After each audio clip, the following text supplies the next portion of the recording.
तो मैंने उसमें जो कुछ भी देखा,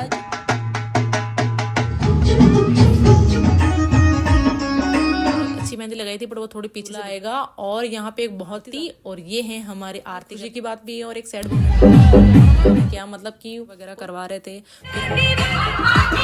मतलब कि पहला घर का कन्या है और इसमें ऐसा होता है कि दूल्हा और दुल्हन में देख के यही लगता था दूल्हा। हेलो दोस्तों, तो आज मैं आपको बताऊंगी कि एक हिंदू मैरिज कैसे होती है। वैसे मैं एक मुस्लिम हूँ, मुझे नहीं पता कि हिंदू मैरिज कैसे होती है, बट हाल ही में मेरी बेस्ट फ्रेंड की शादी हुई थी, तो मैंने उसमें जो कुछ भी देखा, जो कुछ भी मेरा एक्सपीरियंस रहा, वही मैं आपके साथ शेयर करने वाली हूँ। तो कोई भी गलती हो जाए तो माफ कर देना और वीडियो को लास्ट तक जरूर देखना। तो चलो फिर वीडियो स्टार्ट करते हैं। तो सबसे पहले होती है विनायक पूजा, जहाँ से मेनली शादी स्टार्ट हो जाती है और उसके बाद ही कंकु पत्री यानी कि शादी के कार्ड सबको बांटना शुरू हो जाते हैं। मैं मेरी बेस्ट फ्रेंड की शादी में 5 दिन पहले गई थी, तो उसके बाद मैंने जो जो भी देखे वो सब मैं बताऊंगी। और 10 दिनों तक यहाँ पे डांस वगैरह चलता है, तो सबसे पहले थोड़ा डांस एंजॉय करते हैं, फिर आगे बढ़ते हैं।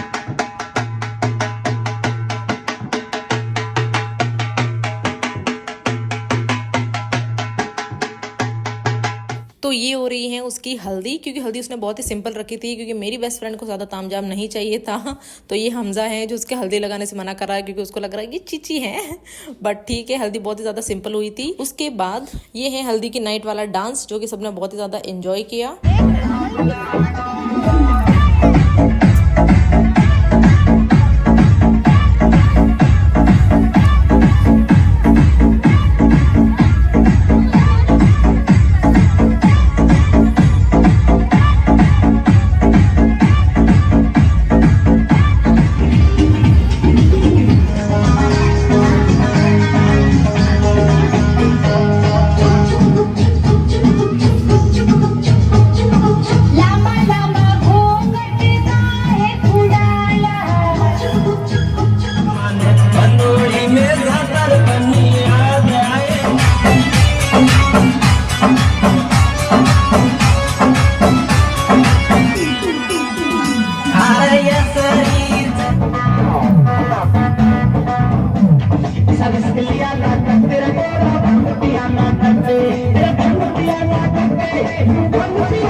उसके बाद ये है कलश वाला दिन, क्योंकि कलश वाला दिन बहुत ही ज़्यादा स्पेशल होता है इनके यहाँ, क्योंकि जहाँ से कलश खरीदते हैं उसके पास वाले मंदिर में कलश रखे जाते हैं और सब लोग डीजे के साथ धूमधाम से कलश लेने जाते हैं और उसके बाद कलश को साथ लेकर आते हैं। बट कलश वाला दिन की वीडियो मैं नहीं बना पाई, क्योंकि मेरा बेबी छोटा है, तो उसके लिए आई एम सो सॉरी। और ये है कलश की नाइट वाला डांस, तो पहले से एंजॉय कर लेते हैं, क्योंकि ये लास्ट डांस है। इसके बाद मैं आपको दिखाऊंगी वेडिंग वाला डे।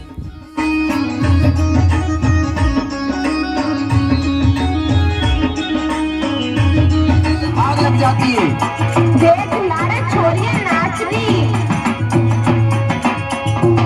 तो ये है वेडिंग वाला डे, जहाँ मैंने लगाई है बहुत ही प्यारी सी मेहंदी। मतलब मैंने नहीं लगाई है, एक बहुत ही क्यूट सी लड़की मीको ने लगाई है। तो थैंक यू मीको, इतनी प्यारी मेहंदी लगाने के लिए, मुझे बहुत ही ज्यादा अच्छी लगी। पहले उसने एक अच्छी मेहंदी लगाई थी, पर वो थोड़ी पीछे से बिगड़ गई थी, तो बाद में कुछ ऐसी हो गई थी। बट उसने हाथों और पैरों पर दोनों पे बहुत ही ज्यादा प्यारी डिजाइन बनाई, तो ये मुझे तो बहुत ही ज्यादा अच्छी लगी। तो मीको का अगेन थैंक यू। फिर मैं गई अपने बेस्ट फ्रेंड के घर, तो वहाँ पे बारात आ चुकी हैं और ये कोई रस्म है जहाँ पे दूल्हे के साथ जो भी लोग होते हैं उनको हल्दी वल्दी लगाई जाती है और उनको खिलाई जाते हैं मीठे चावल। उसके बाद यहाँ हो रही है तोरण वगैरह लगा के, तोरण बांध के तैयारी। और ये हमजा उसकी नानी के पास है, जब क्योंकि मैं वीडियो बना रही थी। तो ये है कलश लेकर दुल्हन की भाभी खड़ी हो गई है और ये बंधा हुआ है तोरण, और फिर दूल्हा आएगा। और यहाँ पे एक बहुत ही ज़्यादा फनी रस्म है कि दूल्हे की साइड से कोई आता है और दुल्हन की भाभी से कलश छीन के ले जाता है और अकेले को ही आना पड़ता है, जहाँ सभी लोग उसकी बहुत बुरी तरीके से पिटाई करते हैं और इस पिटाई के दौरान ही उसको कलश लेके जाना पड़ता है। उसके बाद दूल्हा आता है और उसकी होती है आरती, और ये है हमारी आरती करने वाली प्यारी सी दादी। और उसके बाद यहाँ एक और फनी रस्म होती है कि दूल्हे का नाक खींचा जाता है और दूल्हा मना भी नहीं कर सकता, क्योंकि दूल्हे को मुंह से रुमाल हटाकर ही कुछ मीठा खाना पड़ता है और उसी दौरान उसकी नाक खींच लेते हैं। और ऐसे तो ये कुछ फनी फनी रस्में थी जो मुझे बहुत ही ज़्यादा मज़ा आया, मतलब कि सब लोग इसको बहुत ज़्यादा एंजॉय कर रहे थे, हंसी मजाक वगैरह कर रहे थे। उसके बाद फाइनली ये आ गई है हमारी ब्राइड भी रेडी होकर, जो कि कसम से यार बहुत ही ज़्यादा क्यूट लग रही है। मतलब मैं तो इसे देख के इमोशनली हो गई कि कहाँ हम स्कूल में बच्चों जैसी बातें करते और आज वो इतनी बड़ी हो गई कि उसकी शादी हो रही है। मतलब ये खुशी की बात भी है और एक सैड मोमेंट भी है कि मेरे से थोड़ा दूर हो जाएगी, बट इट्स ओके। तो फिर हमने करवाया थोड़ा बहुत फोटोशूट, जिसमें हम दोनों ही बहुत ज़्यादा क्यूट लग रहे हैं। बट आपको कौन ज़्यादा अच्छा लगा वो आप मुझे कमेंट बॉक्स में बता सकते हो। और फिर यहाँ पे एक और रस्म होती है कि जब दूल्हा आता है तो उसके बाद दुल्हन जाती है और दूल्हे के ऊपर एक लड्डू फेंकती है और दूल्हे को मतलब तलवार के अलावा वो हाथ आगे नहीं कर सकता, तलवार से उसके अपने आप को बचाना पड़ता है। तो उसके बाद दुल्हन गई, दूल्हा आगे खड़ा था और हमारे जीजा जी भैया इतने स्मार्ट और टैलेंटेड हैं कि लड्डू तो फेंका पर उनके फेस पे नहीं गिरा, क्योंकि उन्होंने तलवार से अपने आप को बचा लिया था।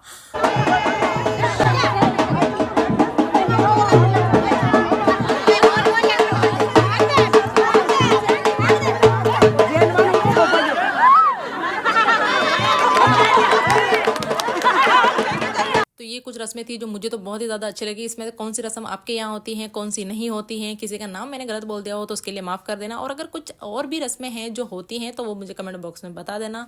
तो चलो फिर आगे बढ़ते हैं। तो यहाँ हमजा की सिस्टर भी आ गई हैं और हमजा उन्हीं के साथ एंजॉय कर रहा है। उसके बाद हमने थोड़ा बहुत और फोटोशूट वगैरह किया घर पर ही, क्योंकि अभी हम वेडिंग वेन्यू पर नहीं गए हैं, क्योंकि दूल्हा और दुल्हन साथ में ही वेडिंग वेन्यू पर जाएंगे। तो थोड़ा सा टाइम था, तो क्योंकि कुछ और रस्में हो रही थी तब तक हमने थोड़ा बहुत और फोटोशूट वगैरह करा लिया। और उसके बाद हम गए वेडिंग वेन्यू पर, जहाँ ये हो रही है दूल्हा दुल्हन की एंट्री, जिसमें दोनों ही माशाल्लाह से बहुत ही ज़्यादा प्यारे लग रहे थे मुझे तो।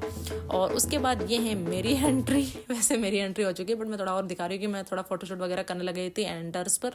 और उसके बाद हम गए अंदर, जहाँ धीरे धीरे करके ब्राइड की एंट्री हो रही थी, फोटोशूट वगैरह हो रहा था। और ये हैं दुल्हन के पापा, जो कि कसम से बहुत ही ज़्यादा प्यारे लग रहे हैं, क्योंकि इस टाइम में एक पापा सबसे ज़्यादा इमोशनल होते हैं कि एक ही दिन उनकी बेटी के पास बच्चा है और उस टाइम में भी इतना सारा काम होता है। तो ये है उनका स्टेज, जो कि बहुत ही ज़्यादा प्यारा लग रहा था। उसके बाद दूल्हा दुल्हन की स्टेज पे चढ़ते हुए फोटोशूट वगैरह वीडियोस वगैरह बनाते हैं, वो जो नॉर्मली वही वगैरह बनाई गई। उसके बाद वो दोनों गए स्टेज के ऊपर और उसके बाद स्टार्ट हुई वरमाला।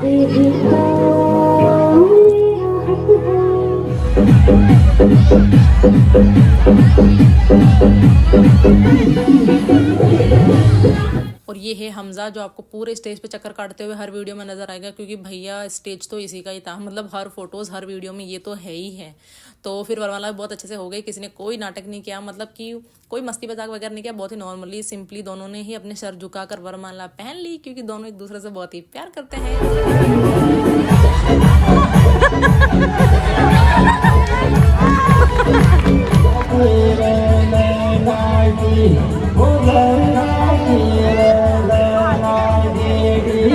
और ये देखो हमजा, जिसको मासी की शादी होने की सबसे ज़्यादा खुशी है, तो स्टेज पे डांस करने लग गया। उसके बाद सब लोगों ने करवाया फोटोशूट। मैं भी जो गिफ्ट वगैरह लाई थी मैंने दे दिया, ऐसे करके सब लोग अपने अपने गिफ्ट दे रहे थे, फोटोशूट वगैरह करवा रहे थे। फिर हम नीचे गए और फिर हमजा ने डांस फ्लोर पर थोड़ा डांस किया, तो थोड़ा और डांस एंजॉय कर लेते हैं।